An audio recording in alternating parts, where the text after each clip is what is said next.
Shaman King is a great series, one which we've spent a good chunk of time looking at here on the channel. Today we're switching focus off the series itself to looking at the mangaka Hiroyuki Takei, taking a look at his earlier works to see some of the tropes and ideas that would eventually become his breakout hit in Shaman King.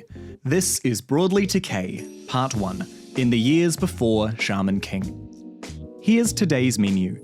We're going to start by taking a quick journey through his early works before Shaman King began, then getting into the meat and potatoes for today. That is Butsu Zone. We'll overview the series, then do a quick rundown of the plot and story, before cracking into an actual review of said story. Finally, looking at the parallels between the two series, Butsu and Shaman, the ideas, the inspirations, and the many, many ways that we see Butsu Zone ideas reincorporated into Shaman King. That's the menu, and let's crack in. Look on my works, ye mighty and despair. Takei's manga career hit the scene around 1992. He got roles assisting on series Shiawase no Karachi and Ninku, quickly finding the confidence to submit his own one-shot to the Tezuka Awards. The awards are a great way of recognizing up-and-coming talent in the manga community. While his first pitch failed, Takei rallied again in '94, submitting another one-shot known as Anna the Itako. Anna did not end up winning the prize for Takei, but it did net him an honorable mention. In other words, the manga community was saying, there's an idea here and the talent to make it work. Now with a bit of experience and recognition in his belt, he ended up working with some manga heavyweight champions. Takei became an assistant to Nobuhiro Watsuki for Rurouni Kenshin, an iconic series to be sure. He held this position alongside the juggernaut himself, Ichiro Oda, i.e.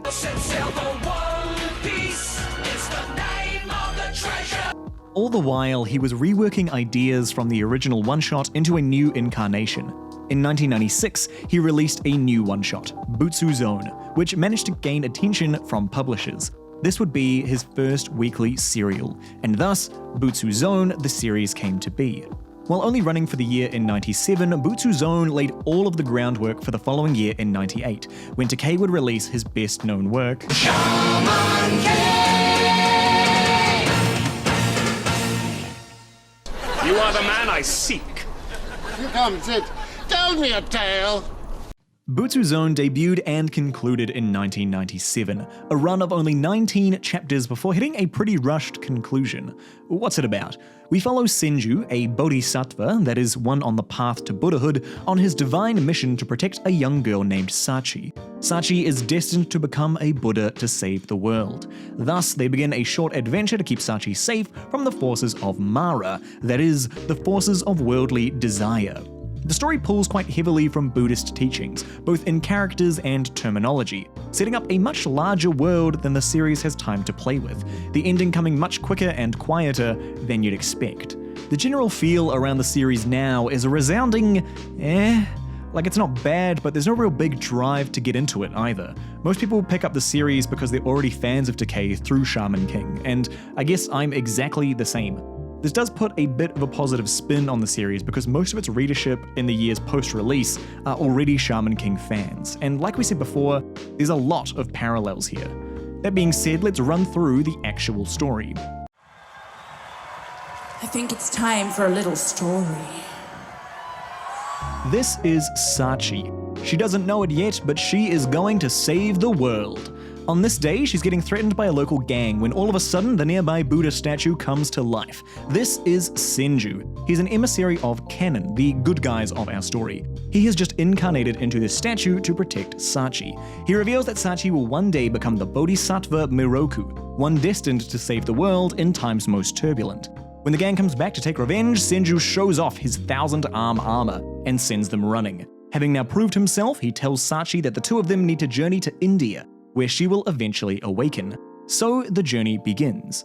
Along the way, they are attacked by various incarnations of Mara, the bad guys of our story. Also picking up a new friend in Jizo, another bodhisattva like Senju incarnated into an earthen statue. Likewise, we meet our villain of the piece, Ashura, one of Mara's 8 disciples. Think of Ashura and Senju as the main players in the bad guy, good guy teams. The first major clash comes on board a boat with Mara taking over the 7 gods of happiness. The team managed to dispatch the 7 gods before Ashura shows up and single-handedly beats the whole team. The good guys manage to swim to safety, and now it's time for some upgrades. Senju needs to upgrade his armor for the next time Ashura finds them. The plan? Head to Ozurizen and ask a local Itako to call down the spirit of an ancient armorsmith. Before they can leave, it looks like Senju has been replaced. Since he lost to Ashura, he has been deemed unfit to care for Sachi.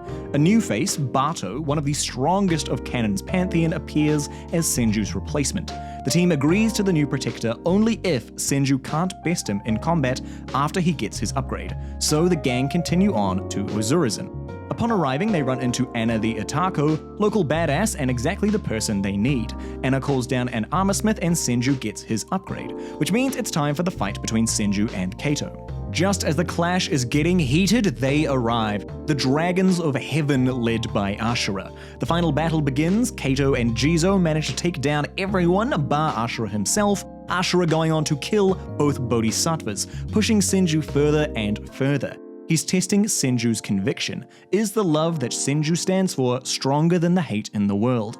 Senju ends up taking all of Ashura's attack instead of fighting back, pushing him into a world inside Ashura's consciousness. With the power of Canon, it seems Ashura gets a redemption as Senju blacks out. When he wakes up, he's surrounded by his friends once again, having lost the battle but won the war for Ashura's soul. The gang then continue to travel. India awaits. What the f*** just happened?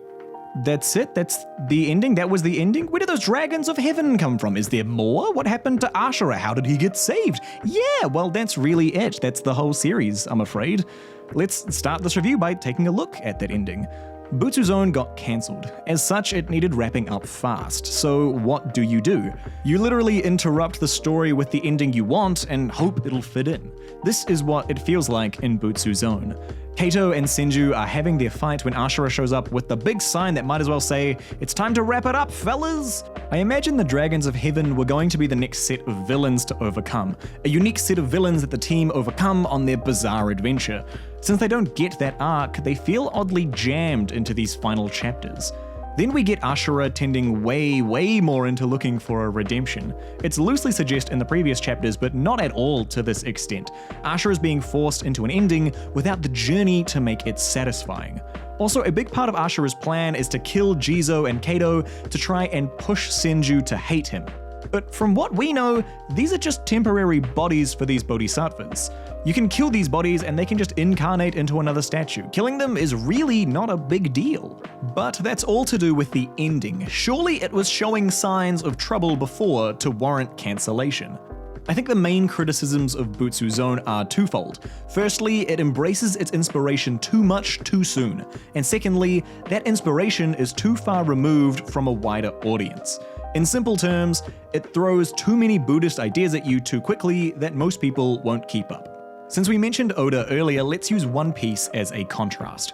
One Piece starts out as a pirate adventure. Pirates are a very common idea. There's going to be boats, swashbuckling freedom, treasure, the sea, maybe islands like the Caribbean. Just from hearing the word pirates, the reader quickly populates the story with ideas. We know what pirates are and some things to expect. Then Oda one by one brings in new ideas to add to the scope of the world. We start with devil fruits, then the Marines as this large world order, and then Zoro and how crazy the fights are going to be. Each new adventure adds new ideas to the story being presented, more complex ideas being built on ones already established. For Butsu Zone, it introduces you to too many Buddhist ideas too quickly. For those who haven't been exposed to these ideas before, it becomes too much. For example, when the 7 gods of happiness show up, someone in this culture can quickly identify who they are. For the rest of us, we're left wondering who they are, what are they about, what can they do, do we need to remember their names? In this case, no, they're not important at all. What this means is that the main idea of the series, Buddhic battles before the big old blue becomes bad, is hard to get on board with. Quickly, this is something that Shaman King improves upon. Take Faust's entrance as an example. Hey, I'm a necromancer. A necromancer? Here's what you need to know. Here's how it works in the series. You don't need any more information than this. Whereas in Butsu Zone, it's, hey, I'm Ashura, one of Mara's 8 disciples. Mara's 8 disciples are, yep, cool, Mara, Buddhism. All that to say, Butsu Zone has its problems, but let's look at some of the positives as well. This is a fun series with a good message. Senju is your typical happy, altruistic shonen hero who can do no wrong and overcomes every challenge. There are some really cool designs and different characters' battle suits like Senjo's or Kato's or Kurora's. There are a lot of interesting ideas that are just teased at that suggest this grander narrative, this cosmic battle between Kanon and Mara that we're just seeing a slice of through Sachi's journey. As for a quick should you read?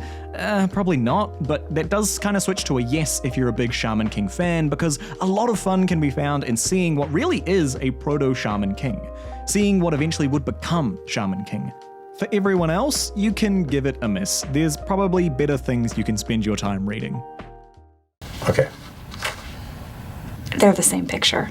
Speaking of how Butsu Zone really is a proto-Shaman King, let's take a look at some of the parallels and possible ties between the two series. And there's quite a few, even ideas that would be picked up later on in the Shaman King sequels. Let's start easy. Anna the Atako, she's back, well, at least in design. This character is obviously iterated upon to become Anna Kyoyama. In Butsu Zone, she even uses the power set that would define early Shaman King. She uses Hyogatai, she summons spirits, she even uses Harusume, Amidamaru's sword. While first possessed by a master samurai, she later summons a master craftsman, obviously bearing strong similarities to Amidamaru and Mosuke. Character-wise, she lives in Ozurizen, abandoned as a child, and is brought up by an old woman who is basically Kino. In the original one-shot, we see her riding in a motorcycle sidecar, just like Illumi does at the start of Superstar. In fact, in Superstar, we learn of an Anna the First who helped train Illumi. Some folks reckon that this Anna is the same as the one in Butsu, but as far as I'm aware, that hasn't been confirmed anywhere yet. Takei does like to recycle his character designs, so it might just be that. Speaking of similar character designs, let's pull some up. Yeah, there's quite a few. Again, this is Takei bringing forward his character design work, not the characters themselves. Like how we see Ultimo characters in Red Crimson, despite them not being the Ultimo characters. The biggest one to tie together is Sachi herself. Sachi? Sati. Sachi's journey is all about traveling to India, which is exactly where we pick up with Sati in Shaman King 0. Sati is here in India alongside who? Jizo, Senju, Asura. They call her Miroku, which is the name of the Buddha that Sachi is going to become. With Anna, there's a loose continuity that's currently canon, but for Sati, these characters are intended to be the same person. The final 0 chapters going on to recontextualize Butsu Zone through the lens of Shaman King, turning Senju and Jizo into oversouls that Sati unconsciously manifested. This also comes back in Superstar, just to confirm all of this is true. For more sequel content, the end of the second volume of Butsu Zone contains the Death Zero one-shot, one of Takei's first stories. Already you can see that this is the original idea for what would become Sakurai's story at the end of Flowers and start of Superstar. Butsu Zone really is this great big idea board for what Shaman King would become. Besides the specific instances earlier, let's take a general look at both series. You've got the laid-back, peaceful protagonist who doesn't fight unless provoked, the spiritual aspect at the core of the power system, the villain who is bested through heart, not battle, the gang who become supporters of the main cast, Anna and trip to Ozurizen, fights over the fate of the planet, etc., etc., etc. To wrap up these parallels, and this honestly is probably a bit of a stretch, but let's take a look at some of the early Butsu Zone character designs. We know that Takei's style develops hugely between these early days and his established style now. What I find interesting is that some of these designs remind me of early Oda work, like Sachi to Nami, or this lady whose name I don't remember, to Robin. Remember that both mangakas were working as assistants on Rurouni Kenshin, so we're probably used to drawing characters in a particular way. It's just interesting to see how that experience bled through into their early work. Butsu Zone is an interesting series. Perhaps not one I'd quickly recommend, but it's undeniable how much it shaped what Shaman King would be. We can see how these different ideas in story and character have been on Takei's mind for such a long time, and still to a degree influence the work he's putting out today. Next time, we're going to look at one of those more modern series that isn't a Shaman King sequel. We're going to see if it follows the same sort of tropes that were established here in Butsu Zone and in Shaman King, or if it moves on to new ideas. Also to ask the question, why has Shaman King been Takei's breakout series and nothing else has really come close to its success? Anyways, thanks for watching. This has been CG, and I'll see you Gs in the next one.